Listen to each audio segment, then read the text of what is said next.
예수께서 무리를 보시고 산에 올라가 앉으시니 제자들이 나아온지라. 입을 열어 가르쳐 이르시되 심령이 가난한 자는 복이 있나니 천국이 그들의 것이며 애통하는 자는 복이 있나니 그들이 위로를 받을 것이며 온유한 자는 복이 있나니 그들이 땅을 기업으로 받을 것이며 의에 줄이고 목마른 자는 복이 있나니 그들이 배부를 것이며 긍휼히 여기는 자는 복이 있나니 그들이 긍휼히 여김을 받을 것이며 마음이 청결한 자는 복이 있나니 그들이 하나님을 볼 것이며 화평하게 하는 자는 복이 있나니 그들이 하나님의 아들이라 일컬음을 받을 것이며 의를 위하여 박해를 받은 자는 복이 있나니 천국이 그들의 것임이라. 나로 말미암아 너희를 욕하고 박해하고 거짓으로 너희를 거슬러 모든 악한 말을 할 때에는 너희에게 복이 있나니 기뻐하고 즐거워하라. 하늘에서 너희의 상이 큼이라. 너희 전에 있던 선지자들도 이같이 박해하였느니라. 너희는 세상의 소금이니 소금이 만일 그 맛을 잃으면 무엇으로 짜게 하리요. 후에는 아무 쓸데없어 다만 밖에 버려져 사람에게 밟힐 뿐이니라. 너희는 세상의 빛이라. 산 위에 있는 동네가 숨겨지지 못할 것이요 사람이 등불을 켜서 말 아래에 두지 아니하고 등경 위에 두나니 이러므로 집안 모든 사람에게 비치느니라. 이같이 너희 빛이 사람 앞에 비치게 하여 그들로 너희 착한 행실을 보고 하늘에 계신 너희 아버지께 영광을 돌리게 하라.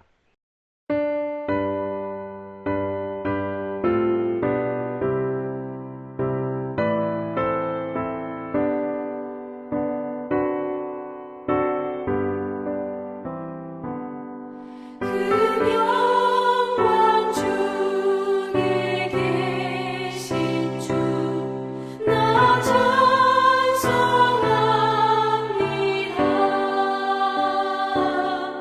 영원히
위해 이 세상 오셔서 날 구속하시는 애 말하여 주시오. 나 같은 사람 위해 주보혈을 흘렸네. 이 복스러운 말씀 또 들려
오늘은 사도행전 10장 36절부터 살펴보도록 하겠습니다. 이제 베드로가 성령님의 말씀을 듣고 요빠에서 가이사랴 백부장 고넬료의 집으로 갑니다. 그리고 하나님의 말씀, 즉 예수 그리스도의 죽으심과 부활, 그리고 심판주 하나님, 구원주 하나님을 증거합니다. 36절에서 43절입니다. 만유의 주 되신 예수 그리스도로 말미암아 화평의 복음을 전하사 이스라엘 자손들에게 보내신 말씀, 곧 요한이 그 세례를 반포한 후에 갈릴리에서 시작하여 온 유대에 두루 전파된 그것을 너희도 알거니와, 하나님이 나사렛 예수에게 성령과 능력을 기름 붓듯 하셨음에 그가 두루 다니시며 선한 일을 행하시고 마귀에게 눌린 모든 사람을 고치셨으니 이는 하나님이 함께 하셨습니다.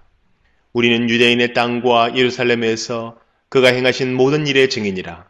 그를 그들이 나무에 달아 죽였으나 하나님이 사흘 만에 다시 살리사 나타내시되 모든 백성에게 하신 것이 아니요 오직 미리 택하신 증인 곧 죽은 자 가운데서 부활하신 후 그를 모시고 음식을 먹은 우리에게 하신 것이라. 우리에게 명하사 백성에게 전도하되 하나님이 살아있는 자와 죽은 자의 재판장으로 정하신 자가 곧 이 사람인 것을 증언하게 하셨고, 그에 대하여 모든 선지자도 증언하되 그를 믿는 사람들이 다 그의 이름을 힘입어 죄 사함을 받는다 하였느니라. 이렇게 베드로는 예수님의 모든 일의 증인이라고 하면서 예수님의 죽으심과 부활, 그리고 하나님께서 살아있는 자와 죽은 자의 재판장으로 정하시는 분이 바로 예수님이심과 또한 그 예수님을 믿는 자는 죄사함을 받게 된다는 귀한 복음의 말씀을 증거합니다. 이것이 바로 화평의 복음이요 생명의 복음입니다. 그래서 우리도 예수님이 하나님의 아들이심과 예수님이 곧 하나님이시고 그 예수님께서 우리의 죄를 사하여 주신다는 것을 우리는 반드시 믿어야 합니다. 그리고 예수님의 증인으로 복음을 전해야 합니다. 44절입니다. 베드로가 이 말 할 때에 성령의 말씀 듣는 모든 사람에게 내려오시니. 본문에 중요한 말씀이 나옵니다. 그러니까 지금 백부장 고넬료의 집에서 베드로의 말씀을 듣는 모든 사람에게 성령님이 임하셨다고 말씀하고 있습니다. 이것은 하나님의 말씀이 선포되는 자리에 성령님이 역사하심을 우리에게 알려주고 있는 것입니다. 여러분, 성령님이 누구십니까? 성령님은 하나님의 영이십니다. 그리고 성령님은 진리의 영이십니다. 그래서 진리가 있는 곳에 진리의 영이 함께하는 것은 당연한 것입니다. 그러므로 우리는 늘 하나님의 말씀인 진리를 사랑해야 하고 그 안에 있어야 하고 그 진리의 말씀을 전해야 합니다. 45절입니다. 베드로와 함께 온 할례받은 신자들이 이방인들에게도 성령 부어주심으로 말미암아 놀라니. 여기 베드로와 함께 온 할례받은 신자들은 바로 기독교로 개종한 유대인들입니다. 그리고 지금 이 사람들이 할례받지 않는 이방인들에게도 성령님께서 임하신 것을 보고 놀랍다 라고 말씀하고 있는데, 이것은 당시 기독교로 개종한 유대인들도 아직까지 이방인의 구원에 대한 회의적 생각을 가지고 있었다는 것을 말해주는 것으로 볼 수 있습니다. 46절입니다. 이는 방언을 말하며 하나님 높임을 들음이러라. 이렇게 베드로가 하나님의 말씀을 증거할 때 성령님이 임하셨고, 그리고 고넬료와 함께 하나님의 말씀을 들은 이방인들이 방언을 말하며 하나님을 높였다 라고 말씀하고 있습니다. 여기서 우리가 주목해야 할 것은 이 고넬료와 이방인들이 성령님의 임하심으로 방언을 말했다는 것입니다. 그리고 그들이 방언으로 말하는 그것이 하나님을 높이는 말임을 다른 사람들이 알아들었다는 것입니다. 그러니까 당시 그 주위에 지방 언어를 구사하는 사람들과 노마어를 구사하는 사람들이 있었습니다. 그 사람들이 고넬료와 함께 하나님의 말씀을 들은 사람들이 방언으로 말하는 것을 듣고 그것이 하나님을 높이는 말씀인 것을 알아들었다는 것입니다. 그래서 본문의 이 방언도 사도행전 2장의 오순절 방언과 같은 지방 언어로서의 방언이었음을 알 수 있습니다.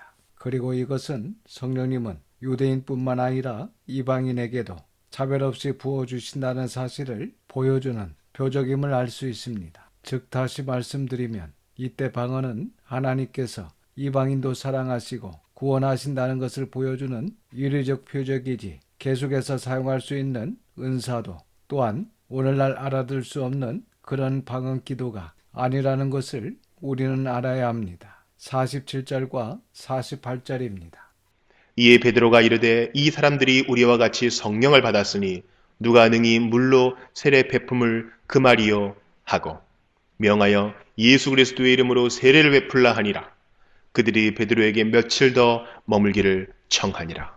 이렇게 베드로는 이방인 고넬료와 함께한 자들의 성령 받음을 오순절때 사도들과 120명 성도들이 받은 성령님과 동일시하고 있습니다. 그리고 이렇게 하나님께서 성령님을 부어주셨는데 누가 감히 물로 세례 베품을 금하겠느냐 하면서 그들에게 물로 세례를 베풀도록 한 것입니다. 그래서 이 사건을 계기로 해서 유대인뿐만 아니라 이방인에게도 세례를 베풀어 기독교인으로 입교시키게 됩니다. 이렇게 사도행전 10장에 하나님께서 베드로에게 보여주신 이 환상은 당시 유대인들이 잘못된 전통, 즉 민족적, 종교적 득권 의식과 선민 의식에 사로잡혀 고넬료와 같은 이방인들을 마치 부정한 짐승처럼 여기고 멀리했습니다. 하지만 하나님께서는 이방인들도 사랑하시며 그들도 구원의 대상임을 알려주시고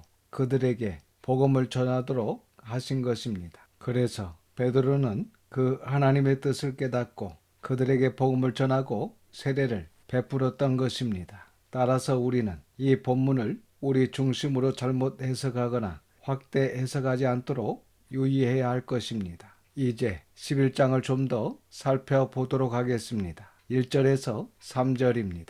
유대에 있는 사도들과 형제들이 이방인들도 하나님의 말씀을 받았다 함을 들었더니 베드로가 예루살렘에 올라갔을 때에 할례자들이 비난하여 이르되 네가 무할례자의 집에 들어가 함께 먹었다 하니 이방인 고넬료의 집에 들어가 그들에게 하나님의 말씀을 전하며 그들과 함께 유하며 음식을 먹었다고 해서 예루살렘 성도들 중에 할례자들이 베드로를 비난했다는 것입니다. 앞에서 설명드렸듯이 당시 기독교로 개종했음에도 불구하고 할례받지 못한 이방인에 대해서 상당한 우월 의식을 가지고 있었던 할례파 기독교인들로 아마 바리새파에 속해 있었던 자들로 보입니다. 그래서 베드로가 그들에게 이 모든 일들을 설명합니다. 4절에서 17절입니다.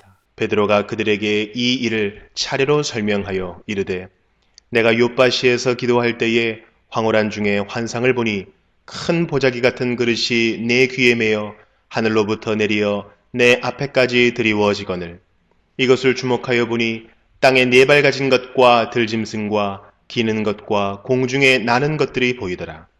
또 들으니 소리 있어 내게 이르되 베드로야 일어나 잡아먹으라 하거늘 내가 이르되 주님 그럴 수 없나이다. 속되거나 깨끗하지 아니한 것은 결코 내 입에 들어간 일이 없나이다 하니 또 하늘로부터 두 번째 소리 있어 내게 이르되 하나님이 깨끗하게 하신 것을 네가 속되다고 하지 말라 하더라. 이런 일이 3번 있은 후에 모든 것이 다시 하늘로 끌려 올라가더라. 마침 3사람이 내가 유숙한 집 앞에 서 있으니 가이사랴에서 내게로 보낸 사람이라. 성령이 내게 명하사 아무 의심 말고 함께 가라 하시매 이 6 형제도 나와 함께 가서 그 사람의 집에 들어가니 그가 우리에게 말하기를 천사가 내 집에 서서 말하되 네가 사람을 욥바에 보내어 베드로라 하는 시몬을 청하라. 그가 너와 네 온 집이 구원받을 말씀을 네게 이르리라 함을 보았다 하거늘 내가 말을 시작할 때에 성령이 그들에게 임하시기를 처음 우리에게 하신 것과 같이 하는지라.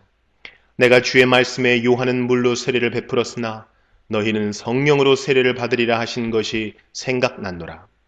그런즉 하나님이 우리가 주 예수 그리스도를 믿을 때에 주신 것과 같은 선물을 그들에게도 주셨으니 내가 누구이기에 하나님을 능히 맡겠느냐 하더라. 이렇게 베드로는 이방인 고넬료의 집에 가게 된 상황을 자세히 설명해 주었습니다. 그리고 이 모든 일은 하나님께서 하신 일이고 베드로 자신은 하나님의 명령에 순종한 것으로 그 누구도 하나님께서 하시는 일을 막을 수 없다. 즉 하나님의 일에 불순종할 수 없음을 이야기합니다. 그리고 이 말씀은 곧 이방인을 기독교인으로 용납하고 그들에게 세례를 베풀며 공동체의 일원으로서 한 형제됨을 인정하는 것이 피할 수 없는 하나님의 뜻임을 명백히 밝히고 있는 것으로 볼 수 있습니다. 18절입니다. 그들이 이 말을 듣고 잠잠하여 하나님께 영광을 돌려 이르되 그러면 하나님께서 이방인에게도 생명 얻는 회개를 주셨도다 하니라.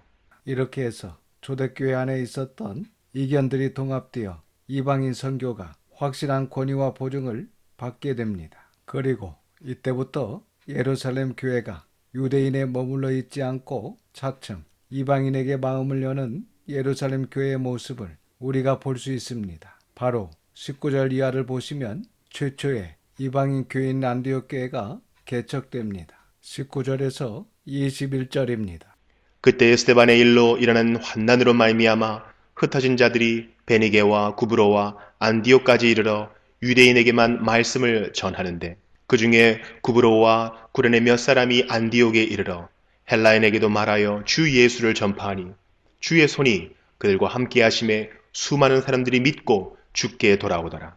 우리가 사도행전 7장에서 살펴봤듯이 당시 스데반이 순교한 그 시점부터 성도들이 박해로 인해 이방 나라로 흩어졌습니다. 그리고 그로 인해 복음이 전 세계로 확산되어 갑니다. 그런데 처음에는 흩어진 유대인들이 19절 끝에 보시면 누구에게만 말씀을 전했다고 합니까? 유대인에게만 말씀을 전했습니다. 그런데 20절과 21절을 계속해서 보시면 당시 흩어진 디아스포라 유대인들 중 몇 사람이 헬라인 이방인에게도 복음을 전파하게 됩니다. 그리고 그렇게 복음을 전하는 자들에게 주님이 함께 하셔서 복음을 들은 많은 사람들이 주님을 믿고 돌아오게 되었습니다. 우리도 사람과 직업과 나라를 가리지 않고 모든 사람들에게 복음을 전해야 할 것입니다. 22절입니다.